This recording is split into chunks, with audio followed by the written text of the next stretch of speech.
Hello everyone and welcome back to Talk Politics episode 10 on Friday the 31st of July at approximately 4:15 in the afternoon.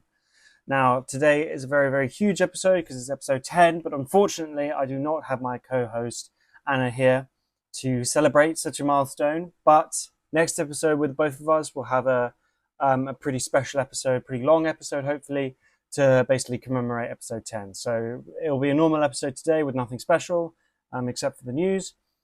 But yeah, the next duo episode will be substantially better for you guys. So anyway, let's get straight into the news of the week because there's quite a lot to talk about. And the first thing that I want to talk about actually became a story this morning. And it's about the Spanish immigration problem over Ceuta. Now, I don't know how to pronounce the word, but I assume that it's pronounced Ceuta, so correct me if I'm wrong in the comments, but I'm going to call it Ceuta. So the city of Ceuta is located on African soil, and it is a Spanish territory, it is a Spanish city. Recently, the Spanish Supreme Court ruled that anybody traveling by sea to Ceuta or one other Spanish settlement in the area, any immigrant coming from Morocco into those countries cannot be sent back to Morocco. And that's a very important piece of legislation that they have just overruled and changed. So after the Supreme Court rules this change, obviously immigrants from Morocco now think, oh, we can now go to Spain. We can go to Spain via Ceuta, make some money, go to mainland Spain and go for a new life in Spain, right? The only problem is that over 60,000 people have just forced their way over into Ceuta, into Spain, from Morocco, taking advantage of this new legislation. And a lot has happened because of it. As of right now, as recording this, because it is a very developing situation, over 60,000 people, as I've said, have made their way into Ceuta, and 12 people have died. Granted, 25,000 right now have gone back into Morocco, but 12 people have died because the military was deployed into the area to try and deal with the conflict. Now, there is no knowledge of what the guards were doing during this time and why the influx of immigrants wasn't controlled, but there are currently around 45,000 people, give or take, in the city of Ceuta trying to make their way to the Spanish mainland. It is a very topsy-turvy, very scary situation for the people of Ceuta, for the immigrants themselves, and for anybody involved, really. The military, anybody you want to name, of aid workers. It is an incredibly scary situation. This ruling from the Supreme Court has caused a huge influx of people. And yeah, it is a very unique story. I've never seen anything like it. Personally, I've never seen such an aggressive influx of immigrants into one country before. And it's dividing Europe. The far right Italian leader came out and said that it was a gross humanistic error, and stated that harsher laws against immigrants should be implemented to be able to stop something like this happening. The Spanish Prime Minister has gone back against said thing and called it partisan, and said this is a humanitarian issue. This isn't a party politics issue, and this is a humanitarian issue. And yeah, it's a very intense situation, especially with all that's going on that I will talk about later in the episode. This is a very Europe-central episode, and there's a lot about Hamas later, but it's a very Europe-central episode, this episode. And this is the first piece of information from Spain, though. On to some quick American news.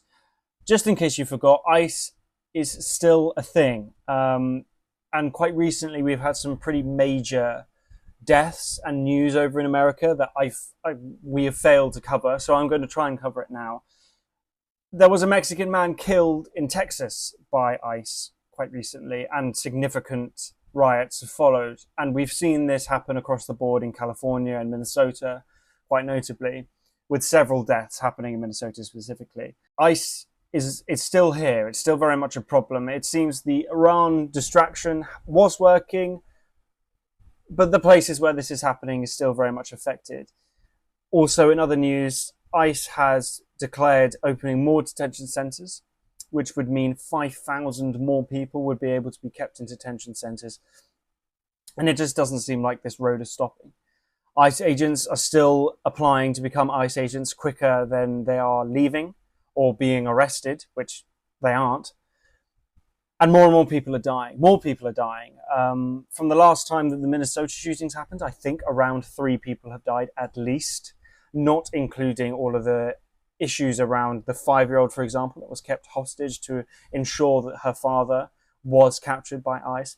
Situations like this are still happening in America, and they are pretty substantial pieces of news and things we really need to talk about, especially with parties like Reform, who, yes, they have now actually dropped to second in popularity votes in the UK. Labour have jumped the gun over them.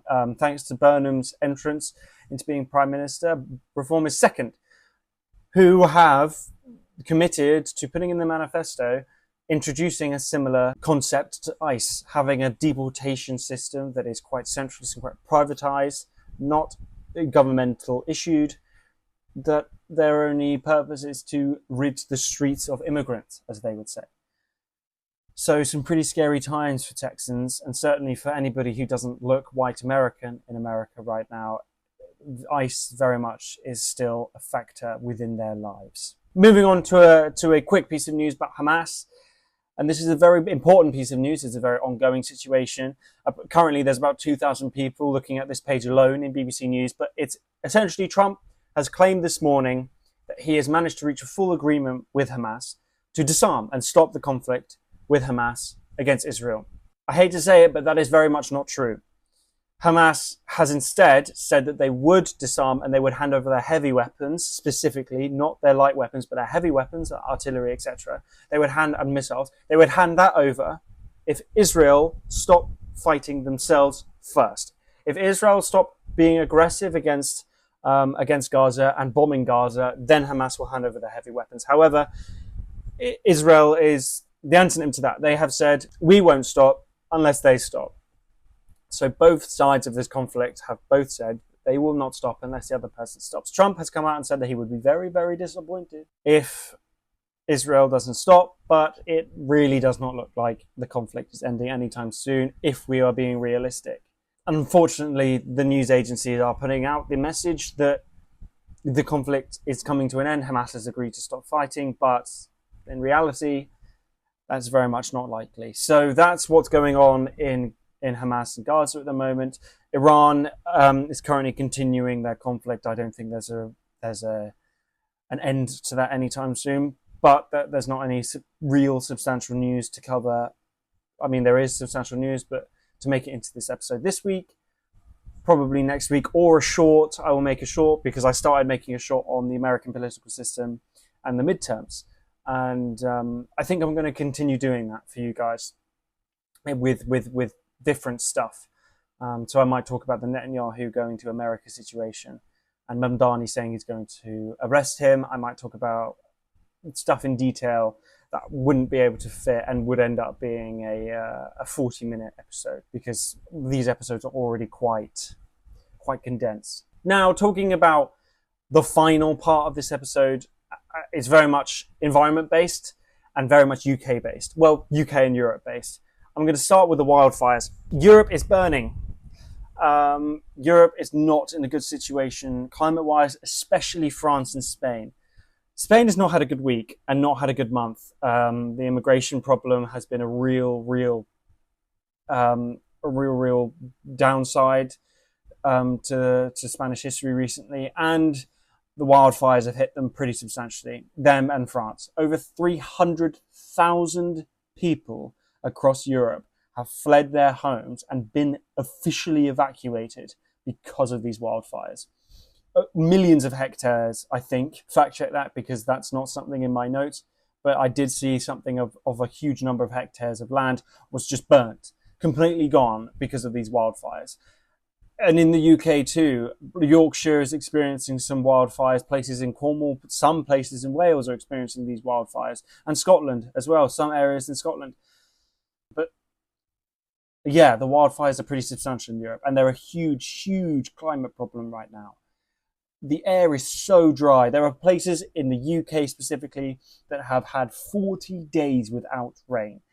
And those that have had rain within a span of time less than that, It's been pretty weak rain, pretty weak. This summer has been not as hot as 2022, as people have claimed. Yes, 2022 was 40 degrees, but it's not nearly as climate detriment as this summer has been. It has been very, very bad for wildlife and for plantation around Europe and beyond. Not even talking about the Congo over in Africa, which has a crazy amount of wildfires happening over in the Congo. So yeah, go and read up about the wildfires because they're pretty substantial news, and it's very sad seeing a lot of these people lose their homes, lose their livelihoods because of these wildfires. Yes, and then the last bit of news is climate and linked with data centers. AI has not been a pretty substantial conversation within Talk Politics, but it will be now because Burnham has come in to power as Prime Minister, and it is a very, very pro business Prime Minister. He has recently just announced about £7 billion being injected, or £22 billion, sorry, actually, I correct myself. £22 billion has been put into the military to be able to create more apprenticeship jobs, and he has, in a very, very publicised video, a very, very viral video, has claimed that the university system is broken in the UK, which there is a lot of problems with the university system, which I might also cover in a short. But he is committed to producing more apprenticeship jobs for 14-year-olds, which is another piece of news that he has put forward to try and fix the education system within the UK. But what we're talking about specifically here is data centers. In 2024, data centers were declared integral to public infrastructure. Now, that to you won't sound that important, or won't mean much, but it does mean a substantial amount when we take water into account. The global institute that resides over the information around water has, for the first time in history, declared a bankruptcy of water. They have claimed that the next world war will be around water, and that water shortage wars will be a thing of the present, not a thing of fiction. Mad Max and all of that, on all of these times in which conflict happens around lack of water, it might be closer than you think.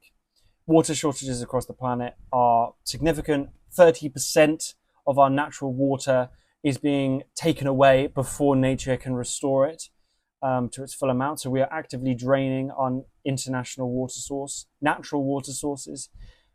And data centers is not going to help that in any way, shape or form. Renewable energies does not accurately and sufficiently power data centers. So they need to use water cooling systems to be able to power and keep these data centers alive. And Burnham, being a business pro Prime Minister, has allowed data centers in certainly the south of England, which ironically is one of the driest places in the UK.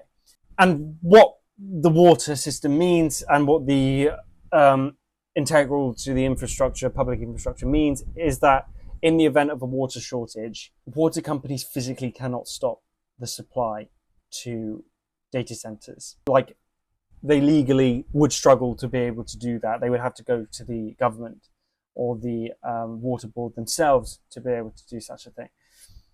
And what's really important about this is that they don't have to do that for people's homes. So in the event of a water shortage, you very much could be looking at your home water supply being stopped, whereas a data centers physically cannot. And make of that what you will, but that is the situation we are facing with data centers and Andy Burnham.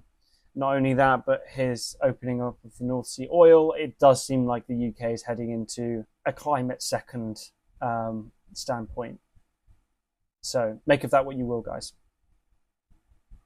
Anyway, thank you so much for watching Talk Politics episode 10. It's been a real pleasure starting this and producing all of these episodes. I've really, really loved it. Hopefully I can get some more shorts out to you guys if that is something that you want to have. And, you know, please go follow the Instagram and the TikTok and the YouTube. Please like and subscribe. It really, really helps.